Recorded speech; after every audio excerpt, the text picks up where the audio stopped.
Just wanted to say thanks so much for everybody, for you guys for coming. It's obviously in honor of a great cause for Give Week. As you're probably aware, today's event is in honor of Give Week for this Wednesday, and it's really to sponsor UN Women, which is one of our 5 featured charities for the week. All your donations are going to be triple matched by both Google and also our sponsors. So if you donate today, know that it's in good hands and that it's going towards a great cause. And on behalf of Women at Google, and then of course Give with Robin, I'm really happy to introduce Janelle Wiseman and Tonni Brodber from UN Women. Today's session is really about informing Googlers about the importance of gender equality and the empowerment of women across the globe. And I'm honored to welcome Janelle firstly from the Australian National Committee for UN Women, followed by Tonni, who's the technical advisor for UN Women. And without further ado, I'll kick it off to Janelle so she can give you a bit more of a background on the Australian National Committee for UN Women. And then Tonni's going to follow it up with the presentation. We'll do a quick Q&A, and then I'll just close. So Janelle, if you want to kick it off. Sure thing. Thanks, Kendall. Thank you very much for inviting us to participate. So I'm Fundraising and Deputy Director at the Australian National Committee for UN Women. We have a tiny team and lots of volunteers. We're based in Canberra. And we exist to raise money for and raise awareness about UN Women's work.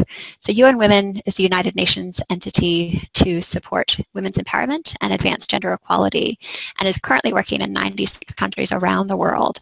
But here in Australia, we focus our efforts on raising money to support fantastic work that's happening across the Pacific, and that's why I'm absolutely privileged to have Tonni Brodber with us today to be able to share firsthand about the important work that's happening across the Pacific to end violence against women, and I know she'll share a bit about the shocking stats there, to advance women's economic empowerment, support women in leadership, and ensure that women are a part of peace and security processes.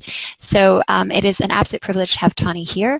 I will close the session and share a little bit about how your support can go directly to work to support UN Women at the end, but I will turn it over to Tonni Brodber, Technical Advisor on the Advancing Gender Justice program with UN Women based in Fiji.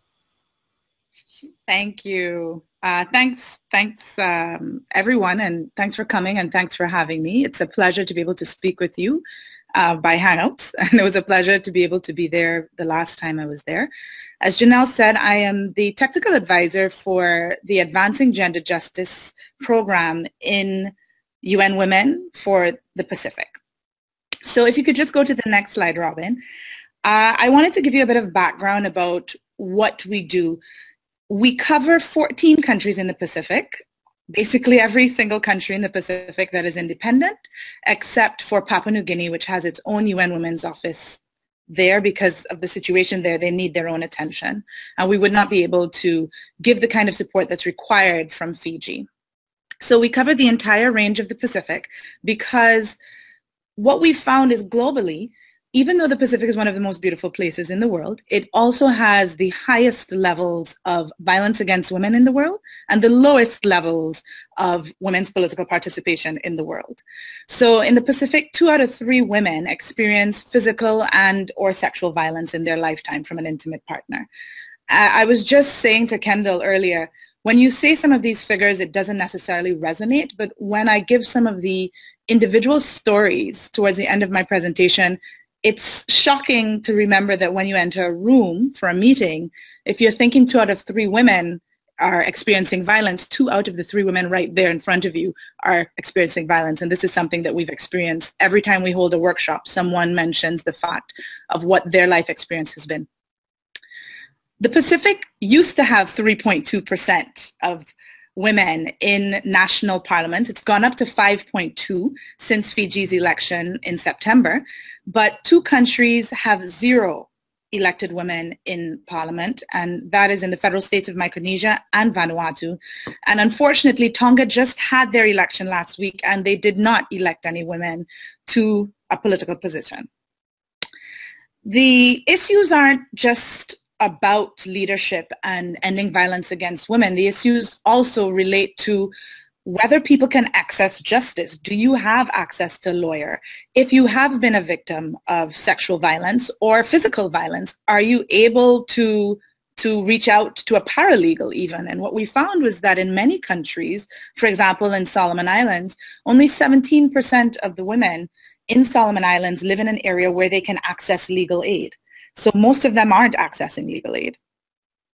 Then when it comes to economic empowerment, which is such a critical element to being able to empower yourself and empower your family, 84% of women in the Pacific are categorized as having vulnerable jobs. So these are the jobs that are short-term contracts, that are the most hit when there is a disaster or any kind of natural incident or political incident. And then finally, everything is, as we say, I'm from the Caribbean, and in the Caribbean we say everything is everything. And what we're finding in this work with gender equality, everything really is everything. When you have increased disasters in this region, which is already quite prone to disasters, what we've been finding is that the rates of violence against women are also shooting up, as of course the economic empowerment and the economic development goes down. So in Vanuatu, one of the counseling centers there in the Tana region found that after 2 cyclones, that the incidence of violence against women went up by 300%. So everything really is everything, and we have to look at how they're integrated in order to address them. And that's what UN Women is trying to do. So the next slide. What we do is we focus on gender equality. Our name says UN Women, but we're not only about UN Women, women alone. We're about gender equality and women's empowerment, which is a critical element of gender equality. And this is why, for example, we have the former Hermione Granger talking about he for she. We want to include men in the work that we do because none of this is going to be able to be achievable without men on our side and working towards gender equality for themselves as well as for women. And what we found is that the stats and the proof shows that if you have gender equality, you have enhanced human capital. So the loss that countries have experienced based on gender inequality in education, at least in South Pacific and in South Asia and the Pacific, is 0.81% of GDP, which is a significant percentage. And they're finding that every percentage increase in women's representation correlates directly to a statistically significant increase in GDP. So the more women you have in parliament, the more you have economic development. It's the same thing with labor production. In the Middle East and Northern African region, over the past few decades, what they found is that the loss of economic growth because of gender inequality is 4 times that stems from the inequality that's related to education. When it comes to household productivity and agricultural productivity, if women are given the same kind of access and opportunity to the fertilizer, to the tools, to the trade that men are, you will have an increase of up to 25% in Africa, this was found. And of course, if you have more of your workforce more of your population in your workforce, you have a higher return on investment. And one of the more interesting things that we found was that when you have gender equality, you have increased rule of law. It's been found a significant relationship has been found between the levels of women in political and workforce participation and lower levels of corruption. So again, everything really is everything when it comes to gender inequality. And often when we talk about development, we think that if we focus on only the economic development, or if we focus on education alone, we will get everywhere where they need to be. But if you don't focus on what the underlying inequalities are in a country, you're never going to rise everyone up at the same level. You have to address all of the different inequalities in order for people to be able to receive the benefits from development. And this is not to say that everybody will receive the same benefits, but they will at least have the same opportunities. And that's where this intersectionality comes from, and where what UN Women does tries to address all of these things. If you look at gender and you don't look at socioeconomic class, you're not going to get where you need to go. If you look at gender and you don't look at ethnicity, for example, in one of the North Pacific countries, the local population, the indigenous population of women is very empowered, but the immigrant population of women, most of whom come from the Philippines, are extremely disempowered. So it's not just that all women are homogenous. We have to look at the differences in order to be able to devise and develop appropriate responses to supporting populations and empowering them so that they can make the most of all of the opportunities that come their way for themselves, their communities, and their countries. So I wanted to tell and share a few personal stories of people that we at UN Women in the Pacific have been able to touch directly through our work. One of them is Riapi. She is a grandmother and teacher in Fiji, and she participated as one of the 10 women that were in our Barefoot College project. Now, I'm not sure if many of you know about the Barefoot College, but it's a program that started in India that focuses on semi-literate grandmothers and training them so that they have skills as solar entrepreneurs and engineers. So they learn how to install and maintain solar panels, and then they are paid by their communities to do this work to support them. So UN Women in the Pacific chose 10 women from Fiji who came from communities that are not on the local electric grid. And Riapi was one of them. She spent 6 months in India, first time leaving Fiji. She came back and she is one of the lead solar engineers in her community. Not only is she one of the lead engineers in her community, she's told us that being able to have, well, first of all, install these panels has been able for her to show that she can learn in spite of her level of education, that she's valuable. She's empowered. She's been able to empower her family. Her children and children in the village can now study after 5:30 at night, which is when the sun usually goes down at winter in Fiji. I say winter with quotation marks, considering what is experienced in Australia. But it makes it significant. It has made a significant difference in her life and in the lives of the children and the people in her community. And she was laughing that one time she was busy because she's been able to take the skill set that she used as a solar engineer and apply that kind of problem-solving skills to other things. So she was busy fixing a washer-dryer, and someone needed help to turn on the lights in the community center. And she had trained a young woman to do this. And so she just sent the young woman to do it instead of having to do it herself. So she's paying the empowerment that she's been able to gain from her interactions with UN Women and UN Women programming for it. So that's Riapi, and that's her experience here in Fiji. The next person that I want to talk about is extremely interesting and extremely, I hope one day you may be able to get to hear her speak. Her name is Makareta, and she's an entrepreneur. She's 75 years old. She's been working in the Lautoka market in Fiji, which is in the western division of Fiji, for the past 45 years. She used to work in the library, but she decided that she wasn't going to be able to work in the library and take care of her 6 kids the way that she wanted to.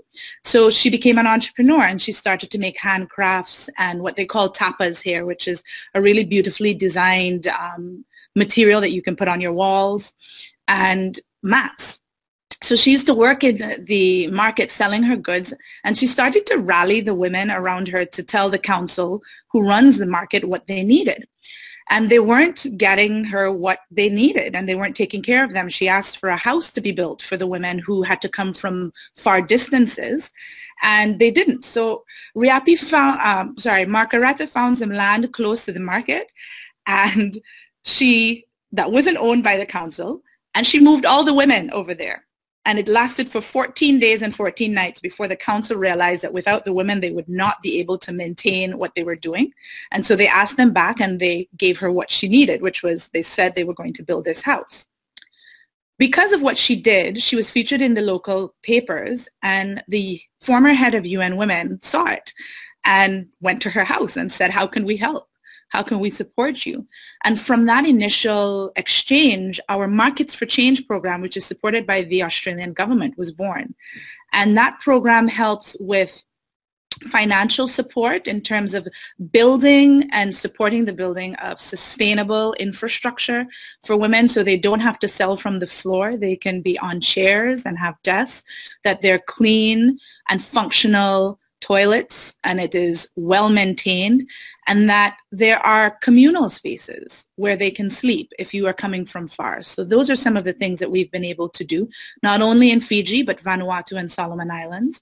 And in Solomon Islands, over 100 women, for the first time, market women, were able to access finance and open bank accounts with the Bank of the South Pacific through this program, because UN Women got the city council clerk to be a referee for these women so that they can open bank accounts. So we're training them not only in how to manage their money, but how they can better improve their value chain, how they can better market their goods. But we're also, with that tenet that everything is everything, doing work around ending violence against women in the markets, having these women be first responders when it comes to disasters and cyclones. And so they are the ones who are telling their communities what's happening. That the markets are usually the epicenter, the heart of most communities in the Pacific and in the developing world. And so what UN Women has been able to do is empower the women who are there, so that not only are they the heart and the epicenter, but they are being able to empower themselves so that they can take this further for their families. And as a result, Margaret has been able to send all 6 of her children to university, and she now has 5 children, grandchildren in university as well. So that's one of the projects that we're very, very proud of. And it's also being done in PNG, where we have worked with the local police there so that they have strengthened the security around the markets as well, so that the market women feel safe. And in PNG, they've looked at mobile banking so that market women aren't really walking around with as much cash as they used to be, which makes them targets for violence. So that's one way in which we've been able to have a really direct effect on someone's life, and vice versa. A lot of what we do goes both ways. These women change us in the same way that we change them and inspire them. They are inspirational and lead to the kinds of program that we do. So the next person I want to talk about is Casper, and he's the advocate. He works at the Women's Desk in the Ministry for Women, Youth, Children, and Family Affairs in Solomon Islands. And Casper is one of the most passionate gender equality and women's empowerment advocates I have met. And he attended our transformational leadership training event in Solomon Islands. We worked closely with the EU and the Australian National Committee to be able to pull off not only training women how to be good candidates, but challenging women and men to question, why do you want to be a candidate and what kind of leader are you going to be? It's not just about numbers. It's really about quality. And if you're not in it to transform your country, if you're just in it for yourself, well, then that's not necessarily the kind of leadership that we are promoting. So Casper went to our training of trainers, which was held in March earlier this year in Solomon Islands. We had a late start, and he has become one of the lead trainers in Solomon Islands on this particular work for women candidates. He had hoped that at least 5 women were going to win in the Solomon Islands elections, which were held earlier in November. Unfortunately, only 1 woman won, but that is still quite significant, because no woman has ever won a general election in Solomon Islands in the past 10 years. And the only woman who won was an incumbent who was in her position before because of a by-election. So we're quite proud of the woman who's run. And I'd like to tell you a bit more about her, because she attended not only 1, but 2 of our training, because she felt that this was something that she needed in order to run the kind of campaign that she needed. I'll tell you a bit about her at the last slide, because we're quite proud of her, and we're quite proud of what we think she's going to do. So the next slide speaks to some of the work that we've been able to do on transformational leadership with young women. I'm not sure how clearly you can read the shirts, but it says, "I am the decisive element." And what we've been trying to do is build a pipeline of leadership from women who are ready to run now to teenagers and young women who should be thinking about running at maybe in the next election, running now, or running in 10 years' time. So we invited over 15 young women from the Pacific to join us in Bangkok at a transformational leadership training event. It was a powerful event. These young women are amazing, inspirational, and what they're doing in their countries daily shocks me and makes me feel like I'm not doing enough. But one of the things that came out of this meeting was when I said 2 and 3, when these young women sat down and started to share their stories, because again, when we ask women leaders, why do you want to be a leader? It's something that we feel everyone should ask themselves. Why are you in the position that you're in, and what is motivating you, and how does this link to your life's purpose and what you want to do to make this world, your country, your community, or your family a better place? And when we asked that question, of course, quite innocently, one of the young women started to cry. And it took us back, but this is something that we're not unaccustomed to. And she shared something that she said she had never shared with anyone else. And she shared a story of abuse. And she said that the one thing she wants to do, and the reason why she's motivating herself, is because she doesn't want that to happen to her little sister. And that was something that really grabbed us, to say the work that we do, it's not just at the policy level. This work, if it goes correctly and if it's well funded, this work affects this young woman and her little sister. And as a result of the training, we asked them, we don't like just to have meetings or trainings just to have meetings or trainings. There are a lot of them that are held. We wanted to have a very tangible outcome from this. And what happened was we told the young women, well, what would you do? We're giving you a few hours to come up with something. And they not only came up with something, they started it. They started a Facebook page called Being the Decisive Factor. They opened it up to young men as well. And they have a very clear structure of what they're going to be doing with the page, what the objective of the page is, which is to raise awareness about women's issues and gender issues, so the issues that are facing young men as well, and to engage the population in a back and forth, to share specific stories, to put faces to those statistics that I shared with you earlier, to share the successes and to share the challenges. And already they have 500 likes on their page, which we were shocked at because it took us a long time to get to the number of likes we have as the UN Women Pacific Facebook page. But these young women are a force to be reckoned with, and they really are on fire. So we would like to continue to work with them and to engage them and to support them to make their world and then the world for the next generation exactly what they want it to be. And then the last, this is the woman who won. This is Frida Tuki, and she is the woman who won the seat in the Solomon Islands election. And she won the seat from a sitting MP who was a two-term MP and who was the former Minister of Foreign Affairs. And that's how powerful Frida is. She rallied her constituents, and they believed that she was going to be able to do a better job, and we think she can as well. And one of the things that she said that the transformational leadership training did for her is it clarified what gender meant. So she no longer thought it only meant women. It doesn't mean sex. It means a social construct about what women should be doing and what men should be doing, and what she felt that as a woman she should be doing as and an entrepreneur, because she's an entrepreneur, is making sure that women and men are engaged in shipping and education. And so she says she's going with things that people don't necessarily, at least for shipping, think are feminine or womanly, because that's what she wants to see happen. But she also said that she believes that this is going to happen in a trainings have been able to do. And what our work does is we're not only working with women to improve the lives of women, we're working with women to improve communities and really to improve the way in which many people live in the world. So having her there, it's sad she's the only one, but we're proud she's the only one. Two of the other women who attended our training came in second by very, very close margins, and one came in third.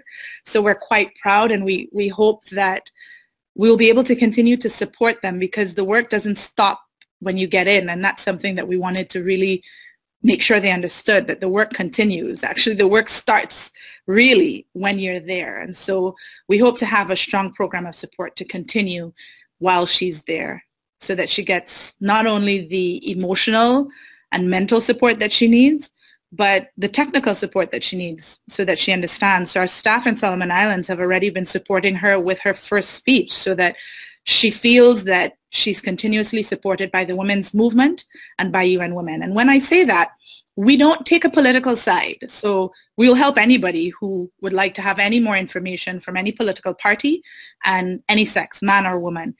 We just want to make sure that she, because we have this long-term relationship with her, gets the support that she needs. And I should say that one of the men who attended our training and his campaign manager attended our training was also elected and unseated as sitting MP. So we're very proud of that, and we hope to be able to support them as well. So my last few slides just give you a bit more of exactly how we create the space to support the women and men across the Pacific. The Advancing Gender Justice in the Pacific program works specifically on women's leadership and decision-making and access to justice. Just last week, we were in Samoa, where we've been helping the Family Violence Court to look at restorative justice principles and to ensure that they can monitor and evaluate the judgments that come out of the Family Violence Courts. Because these are small communities. When a crime is committed and people go to jail, when they come back in the community, we have to find ways that they're reintegrated and do not recommit violent crimes because they feel that what they did actually was wrong. And this is extremely important. I just wanted to add before I go on. For example, in Kiribati, there have been a lot of recent murders of women by their husbands. And one of the police officers told me that unfortunately some of them have told him, well, now that the law says that if I beat my wife, I get 7 years in prison, just might as well go the full way, not recognizing that 7 years in prison is for domestic abuse. Murder is a different thing. And that's why we do what we do, because you may have the laws, but if you don't have the understanding behind the laws, you're going to have a situation where the law leads to an exacerbation of a situation. Then we have the Women's Economic Empowerment Program. Our flagship project for that program is the Markets for Change project. They have the Ending Violence Against Women and Girls. We have very interesting acronyms at the UN, but it's a mouthful, so EVA. And it's from policy to action. So it's, yes, we want the policies in place, but these policies have to be enacted and implemented. And then the final one is Gender, Disaster Risk Resilience, and Climate Change. And that's the program under which we were able to help RIAPI. So in terms of looking forward and where we think we'll be able to go next, and where we thought we would be able to go with Google as support, was looking at and making our programs and implementing the policies in a way that is exciting and innovative is often used, but we mean it. We mean it in a way that grabs people and that makes people want to get involved. You know, we have our sister agency, UNICEF, and it's always easy to get people involved for UNICEF because when you think about poor children or sick children, you want to help. And often that is not the response for women because of the agency for women and girls and because gender inequality is not something that only exists in the developing world. It's something that exists across the board. So we need to be more innovative in how we get our programs to our constituents. So we are thinking of things like apps for survivors and bystanders to access services and change attitudes towards violence against women. A mobile phone referral system for gender-based violence survivors in disasters, especially in disasters when most services are gone. How are people going to find the support and the services that they need? We also thought about online sales platforms so that Pacific women entrepreneurs can really take advantage of the blue continent that they live on. As I say, they're the first ocean continent because if we're only looking at land, there's so many barriers for them. But if we're looking at online sales platform, they're then able to be an ocean continent. And then advancing gender justice in the Pacific. We're looking at family law virtual platforms for Pacific judges and lawyers, as well as anything that is interesting and innovative to get people more interested in women's leadership and decision making. And something that we were able to do quite recently was a radio series. We did a narrative radio series because they're quite popular in many of the Pacific countries about a woman who is running for the first time and a young woman who was voting for the first time. And it was like a soap opera. The woman running for the first time had to negotiate with her husband the ability to run, and the woman voting for the first time had to deal with a lot of the things that young Pacific women and men deal with when they're voting for the first time, from bribery to getting their family to let them vote the way they want to vote instead of voting along the family lines. And it was very well received. We did it in Pidgin, which is the national language of Solomon Islands, and we also did it in English. It's online if you ever have the time. There are 10 episodes, and we're quite proud of being able to think outside of the box. So these are the things that we're going to be doing the way forward. But something I wanted to add that Kendall and I were speaking about before we started officially was Tonga also had their election and no women were elected. And unfortunately, UN Women doesn't have an extensive program in Tonga.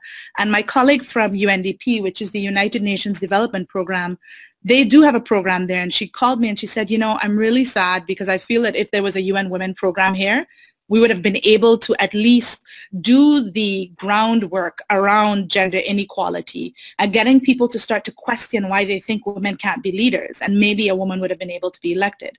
But we didn't have the funds to go into Tonga in the same way that we had the funds to go into Solomon Islands. So hopefully after today, we will be able to get you individually on board and Google broadly on board to really support the work that we're doing, so that it's not just a one-off thing, but that we develop and are able to implement programs that reflect the needs of individual communities and address gender equality step by step. So I believe that's my last slide. Let's see. Awesome. So thank you very much. And yeah. Thanks, Tonni. We'll give you a little bit of a round of applause. You probably can't hear it. Right now, we'd like to open it up to Q&A. If you guys have any questions or just can start thinking of some questions, that'd be great. We'll probably just do Q&A for about 10 minutes or so, and then we'll tell you how you can help and how you can get a little bit more involved. So without further ado, does anybody have any questions? If we're all shy, I can start with one, and then you can think of one. Okay. Tonni, other than donating today, which I'm sure would be very much appreciated, how else can Googlers get involved with this cause?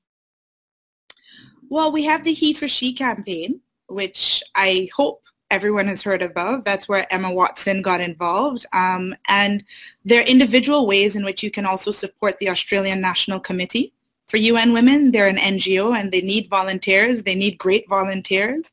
And of course, on a wider level, and I can't really, UN Women Pacific wouldn't be able to start this, but if ever Google was able to give some of the expertise that you have to UN Women around what's interesting and innovative from our headquarters level down, that's something that would be amazing for us. I was saying earlier, you know, Hangouts made me feel very old because I couldn't figure out how to do everything correctly. And when these young women got together, they understand the internet in a way that I don't even understand the internet. And I think I understand the internet very well. And that's something that Google and Googlers individually would be able to help not only UN Women, but UN Women National Committee in Australia.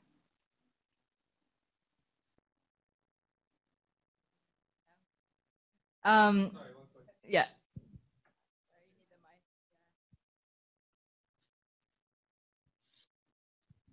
Thank you. I was just hoping you could comment on the potential sort of top-down approach of talking to politicians who are in existing positions, and whether there's any friction there in trying to get them on board with sending a message for equality and things like that. Like, how much of a challenge is that?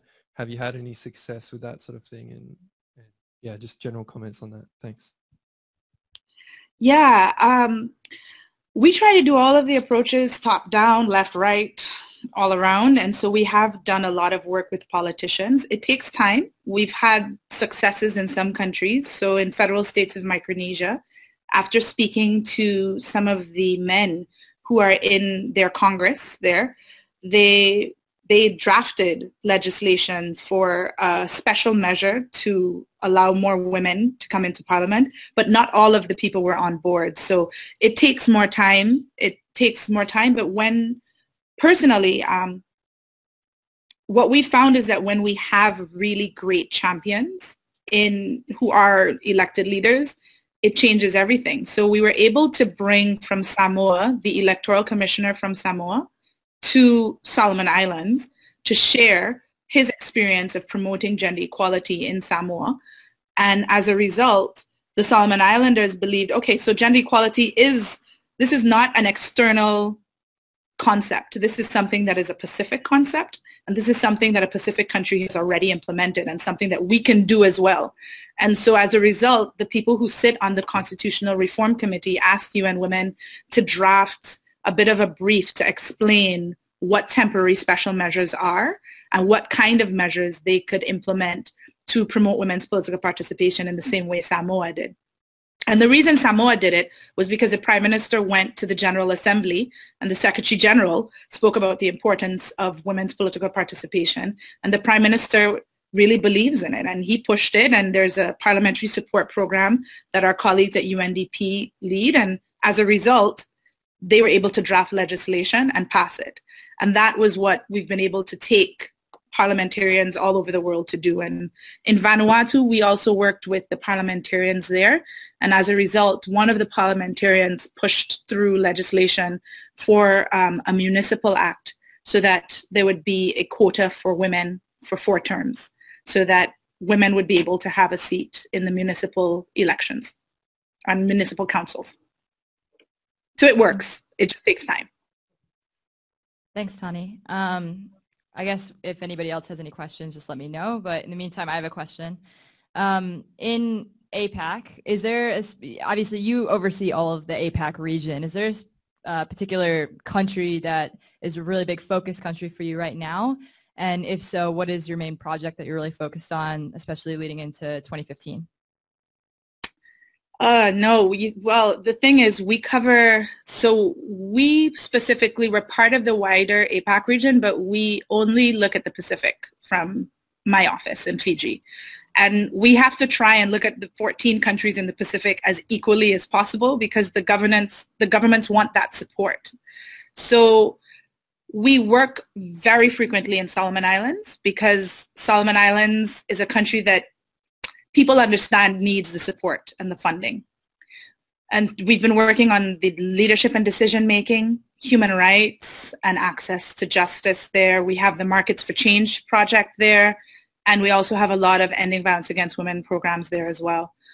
We do a lot of work in Vanuatu as well, as much as we can, and Samoa, and we don't do as much as we would like to do in Tonga or the North Pacific. I've recently come back from a trip to the North Pacific, and we would like to invest more in the North Pacific and do more there, but it's difficult because they're very far. It takes a long time to get there, and they have an agreement with the U.S. called a compact agreement. So sometimes people don't realize that they do need support, but the support that we've been asked for all around is more work on women's leadership and decision making, more work on ending violence against women. For example, in Kiribati, there's a great need for it. I gave that example.